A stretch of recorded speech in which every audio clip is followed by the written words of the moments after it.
अपने मैकियावली पढ़ रहे थे। मैकियावली के अपने राज्य संबंधी विचार चल रहे थे।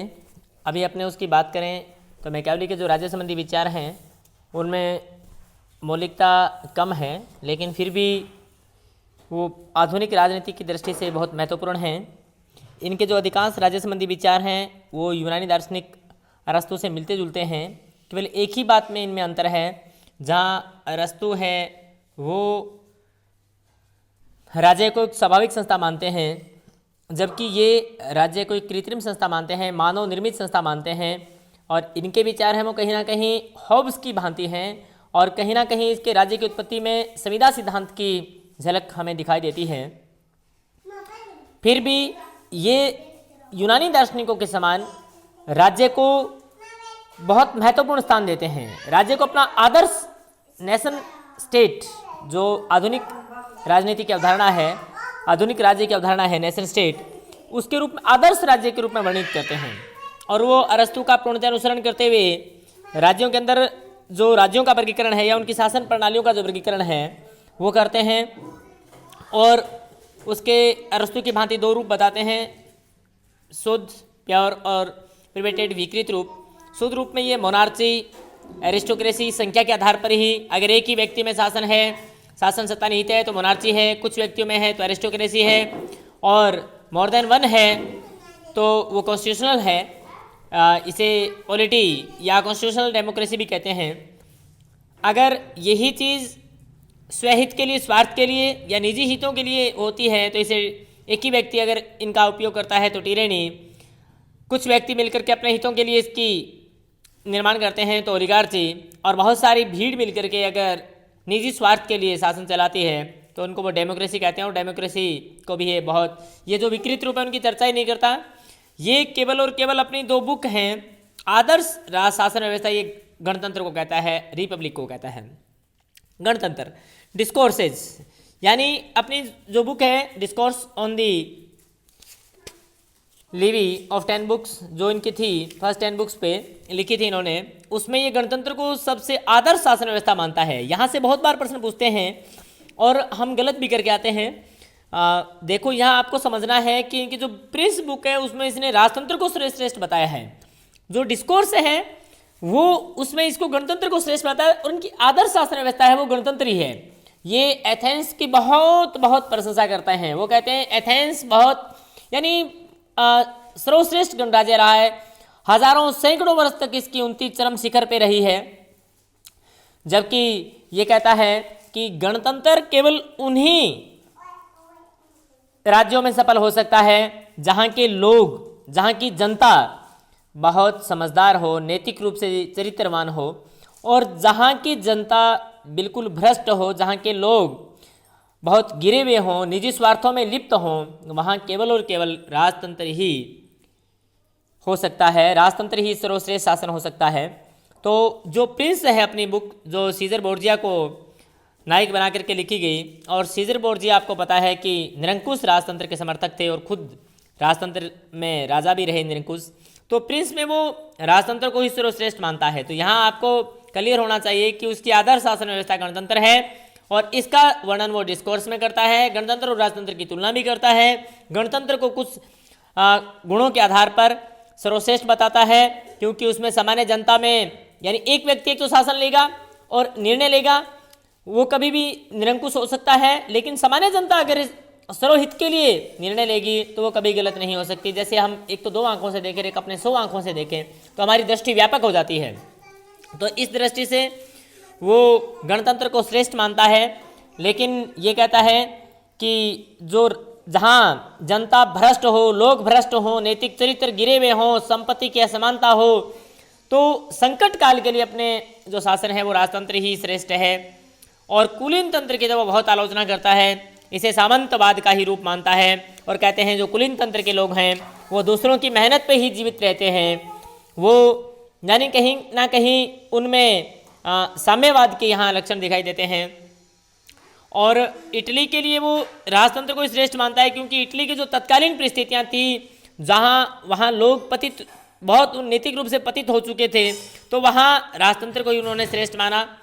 और आपको बता दूं, कई बार यहाँ से भी प्रश्न पूछा गया है, शासन प्रणालियों का जो वर्गीकरण है वो संख्या के आधार पर भी करता है, लेकिन गणतंत्र और राजतंत्र दो की ही विशेष रूप से उल्लेख करता है, और उनमें अंतर है वो लोगों के स्वभाव यानी ह्यूमन नेचर पे इसके सबसे ज़्यादा जोर दिया है कि हमें शासन का वर्गीकरण केवल ह्यूमन नेचर के आधार पर ही करना चाहिए। अगर जनता भ्रष्ट है तो राजतंत्र, अगर लोगों का चरित्र उत्तम है, नागरिक उत्तम है, तो वहाँ गणतंत्र होना चाहिए। इस प्रकार से वो गणतंत्र और राजतंत्र की चर्चा करता है। यहाँ से कई बार प्रश्न पूछा गया है। शासक और राजा के कर्तव्य भी बताता है और उसके गुण भी बताता है। कर्तव्य सबसे बड़ा है सर्वसाधारण यानी जनता सब सर्व कल्याण हो उनका, और सबसे मेन इसका जो कर्तव्य है वो है राज्य की एकता की स्थापना करना, यानी एक राष्ट्रीय राज्य की स्थापना करना। और इसका मुख्य उद्देश्य प्रिंस के लिखने का यही था कि वो इटली की दुर्दशा को सुधारे, इटली का एकीकरण करे, इटली जो अलग अलग छोटे छोटे गुटों में बटा हुआ है वो गुटबाजी को ये खत्म करे। और इन्होंने ये बताया कि राजा में शेर और लोमड़ी के दोनों ही गुण होने चाहिए। राजा है, कई बार क्या है कि उसमें शेर होता है, और शेर है वो शक्तिशाली तो होता है लेकिन धोखा खा जाता है। लोमड़ी है वो ताकतवर तो नहीं होती लेकिन चतुर बहुत होती है, वो धोखा नहीं खाती है। तो अगर राजा में शक्तिशाली यानी शेर जैसा भी गुण है और चतुराई लोमड़ी जैसी चतुराई भी है तो वो कभी मार नहीं खाएगा। कहने का मतलब राजा है उसमें बहुरूपिया, यानी उसमें बहुरूपिया होना चाहिए, वो कुछ करे कुछ ही और दिखे कुछ भी।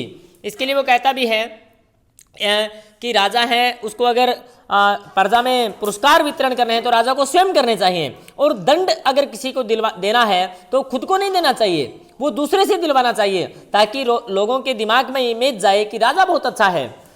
अच्छा काम है वो खुद को करना चाहिए, और जो पुरस्कार हैं वो खुद को मानने चाहिए।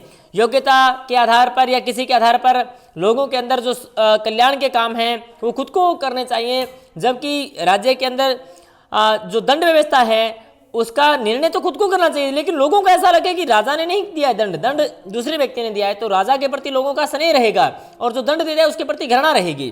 तो इस प्रकार से वो राजा को बहुरूपिया होने का सलाह देता है। कहीं ना कहीं वो कहता है कि व्यक्ति की निजी संपत्ति की राजा को रक्षा करनी चाहिए, और राजा को अपनी स्वयं की सेना रखनी चाहिए, भाड़े की सेना नहीं रखनी चाहिए। एक्ट ऑफ वार वो उसमें कहता है कि राजा की स्वयं की सेना होनी चाहिए, राष्ट्रीय सेना का गठन उसे करना चाहिए, और उसमें अनुशासन का कठोरता से पालन होना चाहिए, और ऐसा नहीं है उसमें भय मुक्त आचरण होना चाहिए। कहीं ना कहीं वो इस प्रकार से आधुनिक राजनीति विज्ञान की नींव रखता है, और मैक्सी तो ये कहता है कि वो आधुनिक राजनीति विज्ञान के जनक हैं। डनिंग ये कहते हैं कि वो मध्यकाल का अंत करते हैं और आधुनिक काल का उदय करते हैं। इसका कई बार प्रश्न आता है कि आधुनिक काल का पिता या राजनीति विज्ञान के जनक क्यों कहा जाता है मैकियावेली को, तो हमें इसके दोनों पक्ष लिखने हैं, कुछ इसकी कमियां भी लिखनी हैं, कुछ इसकी विशेषताएं भी, यानी किन कारणों से क्या ऐसे कारण रहे हैं, ऐसे हमारे पास क्या तथ्य हैं जिनके आधार पे हम मैकियावेली को आधुनिक राजनीति विज्ञान के पिता मान सकते हैं। तो सबसे बड़ा कारण इनका है कि ये मध्य युग में जो पोप तंत्र, जो धर्मशास्त्र, तो थियोलॉजी अपनी चरम सीमा पे थी, उनका ये अंत करते हैं और धर्म का राजनीति से पृथक्करण करते हैं। और आधुनिक राष्ट्र राज्य नेशन स्टेट शब्द सबसे पहले, गार्नर तो ये कहते हैं कि राज्य शब्द ही सबसे पहले मैकियावेली ने दिया है, लेकिन ऐसा नहीं है। ये आपको याद रखना है, नेशन स्टेट की अवधारणा सबसे पहले इन्होंने दी है सैद्धांतिक रूप से, और इन्होंने इनका वर्णन किया है, लेकिन व्यावहारिक रूप से इनका प्रयोग है वो रूसो करते हैं। और कहीं ना कहीं कुछ लोग हैं वो बोंदो जो संप्रभुता के जनक हैं, उनको भी आधुनिक राजनीति का विज्ञान का पिता मानते हैं, लेकिन आपको याद रखना है मैकियावेली ही है। अगर मैकियावेली ऑप्शन ना हो तो आपको बोंदा ऑप्शन है उसको सही करना है। यथार्थवाद की शुरुआत करते हैं आधुनिक राजनीति विज्ञान में। वैसे यथार्थवाद के जनक अरस्तु हैं, और अंतर्राष्ट्रीय राजनीति में हंस मोरकेंतो हैं, और भारतीय राजनीति के अंदर अगर बात करें तो कौटिल्य हैं। आपको अलग अलग जगह याद रखना है। आधुनिक राजनीति विज्ञान में व्यवहारिक, जैसे डेविड ईस्टन है वो व्यवहारवाद के जनक हैं, व्यवहारिकता के जनक हैं, लेकिन कहीं ना कहीं यथार्थवाद, आधुनिक राजनीति विज्ञान में यथार्थवाद रियलिज्म के जो जनक हैं, शक्ति के जो जनक हैं, कैटलिन तो ये भी कहते हैं, कैटलिन तो ये कहते हैं कि मैकियावेली है वो मैकियावेली राजनीति विज्ञान का प्रथम साइंटिस्ट है, प्रथम राजनीति वैज्ञानिक है, प्रथम शक्ति का जनक है कैटलिन। जैसे आपको पता है कैटलिन फादर ऑफ पावर साइंस के नाम से भी जाना जाते हैं कैटलिन को भी। तो ये व्यवहारिकता पे बल देते हैं। और मैकियावेली का सबसे ज़्यादा जो बल था वो राष्ट्रीय एकता पर था। और फेडरल स्टेट की अवधारणा है वो भी कहीं ना कहीं इसी से निकल के आती है। थैंक्स।